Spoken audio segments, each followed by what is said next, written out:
Panelist की तरफ चलते हैं, जो कि नोएडा से बिलोंग करती हैं और एक प्योर बिल्कुल देसी हाउसवाइफ है भाई। 2 बच्चे हैं इनके, हस्बैंड है हार्ड वर्किंग। एक अभी जो इनकी लाइफ साइकिल चल रही है ना, जो चल रही थी यहाँ पे आने से पहले, वो बड़ी नोएडा में बहुत एक नॉर्मल है।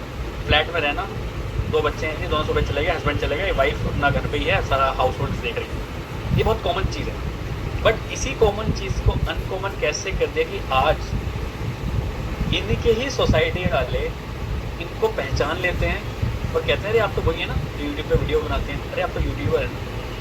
तो लोग इनसे अब बात करने में पहले तो लगता था हाँ नॉर्मल लेटी जा रही है, अब इनको लोग डरते हैं इनसे बात करते हुए कि यार भाई यूट्यूब पर जा रहा है, कुछ क्या होता है ना भाई, मतलब कहीं इन्होंने डिग्निटी पाई है। So over to you Ritu ji, बताइए कैसा एक्सपीरियंस अभी आपको लगता है? यू आर जस्ट अ बिल्कुल देसी हाउसवाइफ हो आप, ठीक है, जो एक नॉर्मल होता है, बट अभी क्या चेंजेस आपको दिख रहे हैं जब से आप इस कंटेंट क्रिएशन वाली जर्नी में आए हो?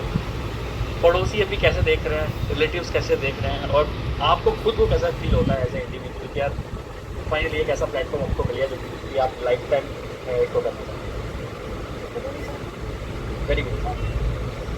सबसे पहली बात है कि एक टाइम पीरियड के बाद मैं आपसे हमेशा कहती हूँ कि एक नई शुरुआत मांगता है, और मेरी सोच ऐसी सोच रही थी कि कभी भी किसी भी एज में आप एक नई शुरुआत कर सकते, क्योंकि उसके लिए डरना नहीं होता। अगर अपने डर पे हम जीत हासिल करके अगर आगे निकल गए तो जिंदगी में बहुत कुछ अचीव कर सकते हैं। और रही बात हाउसवाइफ की, तो बिल्कुल एक सिंपल सी हाउसवाइफ हूँ। पहले साड़ियाँ पहनती थी, फिर सूट पे शिफ्ट हुई, अब तो अलग ही चीज़ हो गया। तो चेंज होना चाहिए, मैं ये मानती हूँ जिंदगी में चेंज बहुत जरूरी है। आप रोज वही दाल रोटी खाओगे ना तो उग जाओगे।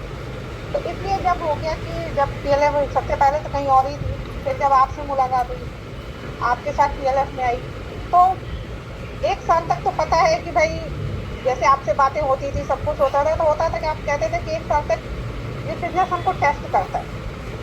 तो वाकई में टेस्ट करता है। अगर आप उस टेस्ट से ऊपर निकल गए तो आप पास हो गए, वरना अगर वहां से नीचे दब गए तो फिर कहीं नहीं जाओ। फिर उसी 4 दीवारी में उसी वही माँ, वही वाइफ, वही सुबह शाम के वही चलेंगे। तो बात रही यूट्यूब की, तो यूट्यूब पे वीडियो बनाने में पहले बहुत डर लगता था, लेकिन बनाती गई और लोग पहचानते हैं सर। अब तो जैसे घर वाले भी हैं, ज्वाइंट फैमिली है, तो अरे ये तो वीडियो बनाती रहती है। मैंने कहा कोई बात नहीं भाई, अगर आप लोग को ये लगता है कि ये वीडियो बना रही है तो मत देखो। अगर यूट्यूब पे मेरी वीडियो रैंडम आ जा रही है, आप लोगों को लगता है कि मेरी बहू है, भाभी है, बहन है, बना रही है तो मत देखो। लेकिन और लोग जब पसंद करते हैं, जैसे मैसेज आते हैं, अभी मेरे पास फोन है, एक पर्सन का मैसेज है कि मैम आईडी बना दो किसी का, तो मेरे लिए ये काम मायने रखता है ना। मेरे लिए वो मायने नहीं रखता कि मैंने 4 दीवारी में कैद होकर के आदर्श बहू, आदर्श बीवी और आदर्श बेटी और आदर्श लोग, नहीं भाई, वो घर की दाल रोटी नहीं चलाएगा।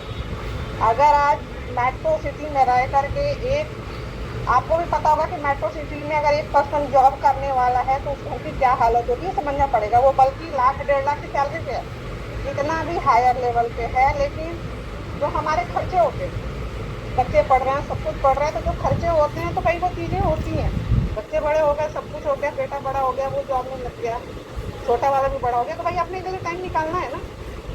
क्योंकि भाई बैठ के इंस्टाग्राम पे रीलें देखने से अच्छा है कि कुछ कर लो जिंदगी में, 4 पैसे आ जाएंगे, जिंदगी में चलेगा तो कुछ ना कुछ तो चलेगा। क्योंकि जैसे मैं पूजा मैम को देखती हूँ तो हम ये सोचते हैं कि यार हमें उस टाइम में ये चीजें क्यों मिली, क्योंकि ये लोग बहुत लकी हैं। इस जनरेशन में जो भी ये पीएलएफ क्रिएटर की जो भी स्टूडेंट हैं, मैं ये कहती हूँ कि इनको प्राउड फील होना चाहिए कि ये एक हमारे इंस्टाग्राम पे, यूट्यूब पे चलता है एक जैनजी वाला, आजकल बहुत कॉमन चल रहा है, जैनजी। तो भाई अगर ये जैनजीज हैं तो इनका तो बहुत अच्छा फ्यूचर है ना। हम आकर के 40 के बाद स्ट्रगल कर रहे हैं, और ये पहले ही स्ट्रगल करके उस, जब ये हमारे एज में आएंगे तो एक लेवल पे होंगे। तो ये चीजें सर। और यूट्यूबर तो भाई, यूट्यूब को तो मैं थैंक यू बोलती हूँ कि रोज 20 से 25 बढ़ जाते हैं सुबह देखते हो तो बहुत अच्छा लगता है कि रोज 20 से 25 बढ़ते रहते हैं सब्सक्राइबर, और धीरे धीरे 6,000 होने वाले, 6,500 होने वाले। तो एक अपनी पहचान बनी। जब लोग मैसेज करते हैं ना कि मैम कुछ बता दो, वो बल्कि अलग कम्युनिटी का है, उसने QTC कर लिया, सब कुछ कर लिया, लेकिन मेरा हमेशा से मैसेज रहा है कि उसकी हेल्प कर दो। क्योंकि उसने पैसे लगा दिए बिजनेस में। अगर मेरे से थोड़े से बताने से अगर वो पर्सन कुछ कहीं चला जा रहा है तो कोई दिक्कत नहीं है। क्योंकि मैं एक चीज बिलीव करती हूँ सर कि लोगों की बददुआएं मतलब दुआ ले लो। एक किसी की दुआ आपको कब कहाँ किस लेवल पे लेके जाएगी आप नहीं सोच सकते। क्योंकि मैं टिपिकल हाउस वाइफ हूँ सर। मैं मेरी दुनिया मेरे 2 बच्चे और मेरे पति, इसके सिवाय कुछ नहीं है। तो मैं ये चीजें मानती हूँ और मुझे बहुत अच्छा लगता है। और जो और चीजें हैं, एक ऐसा टाइम भी था कि जब आपसे रो के कहा था कि सर गिव अप कर रही हूँ, नहीं हो पाएगा, हर कोई मना करता था नहीं करना नहीं करना। तो फिर आपने ही कहा था कि जब 100 लोग मना करते हैं ना तो उसमें से 1% आता है, कहता है कि नहीं मुझे करना। आप धीरे धीरे धीरे धीरे पीछे टीम भी बन रही है। अब लोग आते हैं, अभी जैसे इस पर्सन आई है ये तो कह रही मुझे 2CC करना है। तो अच्छा लगता है यार, ये बिजनेस बहुत कुछ देता है अगर आप इसको एक टाइम देते हो। तो ये बिजनेस आपको इतना रिफंड मिलेगा कि आप संभाल नहीं पाओगे। और ये मुझे अच्छा लगता है। तो आपकी बातें मुझे सच में सच लगती हैं कि अगर आपने उस दिन नहीं समझाया होता कि थोड़ा वेट करिए तो शायद उस दिन मैं गिव अप कर जाती। क्योंकि तो इसलिए आपको बहुत बड़ा थैंक यू सर कि आप इस बिजनेस में लेके आए और इतना गाइड किया। आज भी अगर कुछ जरूरत पड़ती है, क्योंकि अगर मैं किसी पर्सन के 2CC कराती हूँ ना तो सबसे पहले सर को मैसेज करती हूँ कि सर आज इस पर्सन 2CC किया है। तो घर में किसी को बताऊँ या ना बताऊँ सर को जरूर बताती हूँ। तो मुझे ये लगता है कि इस पर्सन से बहुत कुछ सीख सकते हैं। एज कोई मैटर नहीं करती कि कोई 20 साल का है कोई कितने साल का है, आप हर किसी से सीख सकते हो यार। सीखने की कोई उम्र नहीं होती और ये मैं मानती हूँ।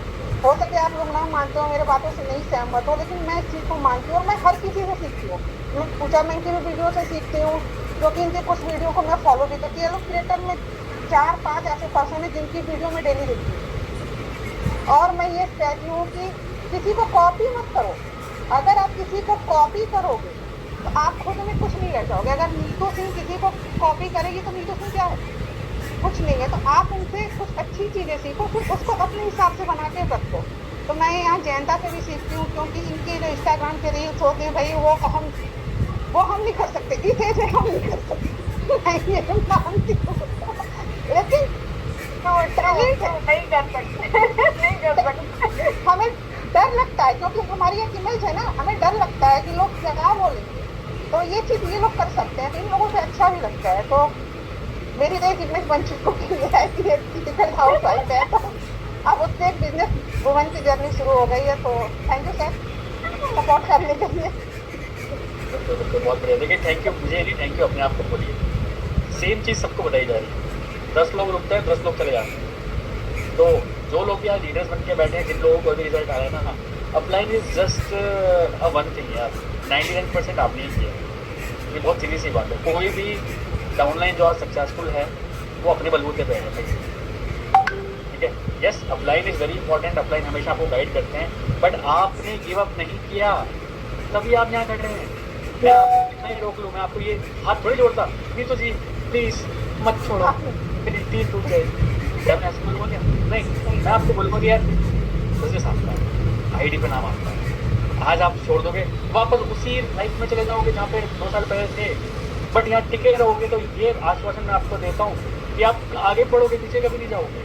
तो quitting is not an option. ठीक है, चलिए बहुत अच्छा लगता है जब आप सभी लोग इतने बढ़िया फीडबैक देते हैं कि आपको भी मतलब एज अ मेंटल कितने मेंटली आप स्ट्रांग हो रहे हो। तो चलिए फटाफट चलते हैं।